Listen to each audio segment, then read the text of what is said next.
दलितों, वंचितों और जो अति पिछड़ा वर्ग के लोग हैं उनके रोजगार के ऊपर हम सरकार क्या बोलती है वो सरकार जाने। 100 बरस लगेगा अभी स्मार्ट सिटी बनने में।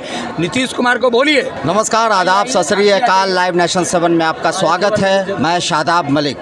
अभी हम लोग पटना नगर निगम पर हैं, जहां हड़ताल चल रही है, अनिश्चितकालीन हड़ताल पर हैं यहाँ के कर्मचारी। बिहार सरकार से इनकी मांगे हैं और ये क्या कुछ कह रहे हैं हम इनसे जानते हैं। क्या है आपकी मांग? अरे हमारी मांग सिंपल है कि सफाई मजदूर जिसको कोरोना काल में नरेंद्र मोदी जी देश के प्रधानमंत्री ने कोरोना योद्धा कहा, उसी योद्धा को बिहार सरकार मारने पर लगी हुई है। तो योद्धा ही जब मारा जाएगा तो देश की सुरक्षा कैसे होगी, मतलब सफाई की सुरक्षा कैसे होगी। ये बिहार सरकार कहती है कि सफाई मजदूरों को जीवन भर नगर निकाय में और सरकारी में इनको नौकरी नहीं मिलेगी। हमारी यही लड़ाई है, इनको नौकरी दो, सरकारी नौकरी दो, नगर निकाय में इनको पक्की नौकरी दो। 10 बरस, 12 बरस, 15 बरस, 20 बरस से दैनिक मजदूर में सफाई मजदूर काम कर रहे हैं और आप कहते हैं कि अब सफाई मजदूरों का हमारे यहाँ कोई पद ही नहीं है। ये एक हमला है, राइट टू एम्प्लॉयमेंट पर हमला है। दलितों, वंचितों और जो अति पिछड़ा वर्ग के लोग हैं उनके रोजगार के ऊपर हमला है। सरकार रिजर्वेशन देती है, आरक्षण किस बात का है, किस काम का है। और आरक्षण जब नौकरी दोगे नहीं तो आरक्षण का एक झूठा वादा करके, जुमला चला करके लोगों से वोट की राजनीति करना, ये हम लोग उचित नहीं मानते हैं। सरकार तो दलित और अति पिछड़ा की ही बात करती है और उसी की रहबर बनती है। अच्छा सुनिए ना, अब कोई बात करे, कोई रहबर बने, हम उसमें एतराज़ नहीं कर सकते हैं ना। कोई साधु बन जाए, कोई क्रिमिनल बन जाए तो हम क्या करेंगे। सरकार क्या बोलती है वो सरकार जाने। हम लोग जो बोल रहे हैं, सरकार दलित और मजदूर विरोधी है, किसान विरोधी है और नगर निकाय में 30,000 सफाई मजदूर कार्यरत हैं, दैनिक मजदूर।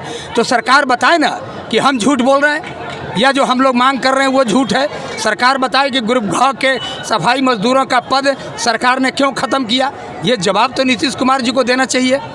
क्यों आप एक तरफ से कहते हैं एम्प्लॉयमेंट देंगे और दूसरी तरफ से आप इनका जॉब छीन रहे हैं। 10 साल, 12 साल, 15 साल से काम कर रहे हैं, क्या गुनाह कर रहे हैं। ये सफाई मजदूर यही मांग कर रहे हैं ना कि हमको सफाई मजदूर रहने दो। अब आप कहते हैं कि नहीं, सफाई मजदूर भी नहीं रहने देंगे। तो पटना तो स्मार्ट सिटी बन रहा है, तो ऐसे में तो और ज़रूरत है कि वो नगर निगम जितना मजबूत हो। कितना दिन से स्मार्ट सिटी बन रहा है पटना, आप भी देख रहे हैं ना। हर बार लिस्ट में पिछड़ते ही जा रहा है।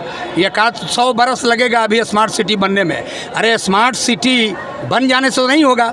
कंक्रीट का मकान खड़ा हो जाएगा 10 महला, एक आदमी उसमें हंसने वाला नहीं होगा, एक आदमी उसमें मुस्कुराने वाला नहीं होगा, तो ऐसे कंक्रीट के महलों का क्या मतलब है। तो स्मार्ट सिटी बन जाएगा। अब स्मार्ट सिटी के तैयारी के लिए काम करने वाले लोग और स्मार्ट सिटी में काम करने वाले लोगों को पेट में रोटी नहीं होगी, पेट में दाना नहीं होगा, उनके बच्चे भूखे मरेंगे, उनके लिए शिक्षा की व्यवस्था नहीं होगी, उनको रहने का आश्रय नहीं मिलेगा। तो ऐसा स्मार्ट सिटी बने या चूल्हे में चले। आप लोगों की बात मेयर सीता साहू से हुई है या फिर सरकार के किसी मंत्री से? आप मेयर जो सीता साहू जी हैं उनसे बात कर लीजिए। उनके अधिकार में कुछ रह गया है क्या। नगरपालिका अधिनियम 2007 में सरकार ने बिल्कुल संशोधन करके मेयर को, नगर आयुक्त को, वार्ड काउंसिलर को, सबको पंगु बना दिया। अब ये मेयर साहिबा को समझना है, निगम के जो वार्ड काउंसिलर हैं उनको समझना है कि वो निर्वाचित प्रतिनिधि हैं और उनके पास क्या अधिकार है। कितने योजनाएं बनी पटना में, एक भी नगर विकास ने 6 महीना, साल भर, 3-3 बरस लगा के उन योजनाओं को रद्द किया। तो ये पटना स्मार्ट सिटी सरकार बना रही है कि पटना स्मार्ट सिटी को सरकार ध्वस्त कर रही है, ये जवाब सरकार को देना चाहिए। आप लोगों के हड़ताल को 48 घंटा ज़्यादा होने वाला है, तो सरकार की तरफ से अभी कोई जवाब नहीं आया, तो आपको क्या लगता है इस बार जवाब आएगा सरकार की तरफ से? देखिए, सरकार तो जवाब दे नहीं रही है, इसलिए जवाब नहीं दे रही है कि सच्चाई बोलना बड़ा मुश्किल है। तो सरकार सच को स्वीकार करे कि हम लोग जो बोल रहे हैं वो सही है। सरकार को हमने क्या कहा है, 12 सूत्री मांग है। आनंद किशोर जो प्रधान सचिव हैं, आज वहाँ बैठ के कार्यालय से फरमान, तुगलकी फरमान जारी कर रहे हैं, सबको नौकरी से निकाल देंगे। अरे भाई निकाल तो दो, निकाल के देखो। और आप जब 12 सूत्री मांग पर हो रही थी चर्चा, हमने क्या कहा? 2 बात कहा कि आप 12 सूत्री मांग का सरकार जवाब दे दे। क्या क्या है वो 12 सूत्री? 12 सूत्री मांग में है ना नियमितीकरण, 10 बरस 15 बरस से जो दैनिक मजदूर काम कर रहे हैं उनकी सेवा को नियमित करो।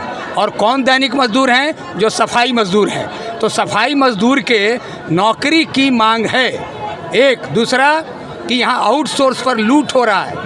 आउटसोर्स जो कमीशन खोरी का एक अड्डा बना हुआ है, इस अड्डे को नगर निकाय से हम कहते हैं उखाड़ फेंको, आउटसोर्स नहीं चलेगा।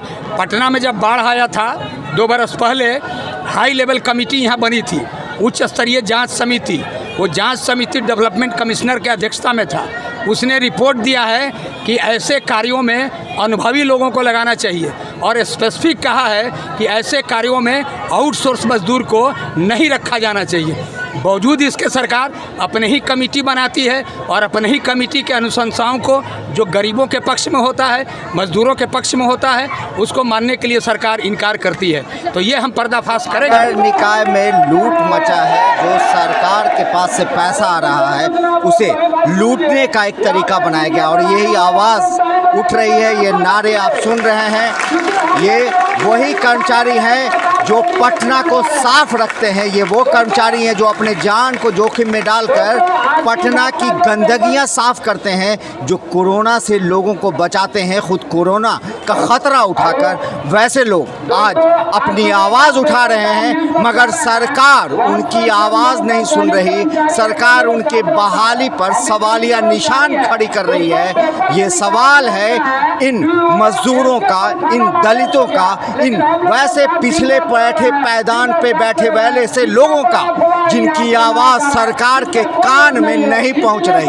और हम वो आवाज़ को आप तक पहुंचा रहे हैं। इस तरह की खबरों के लिए बने रहिए हमारे साथ, देखते रहिए हमारा वीडियो।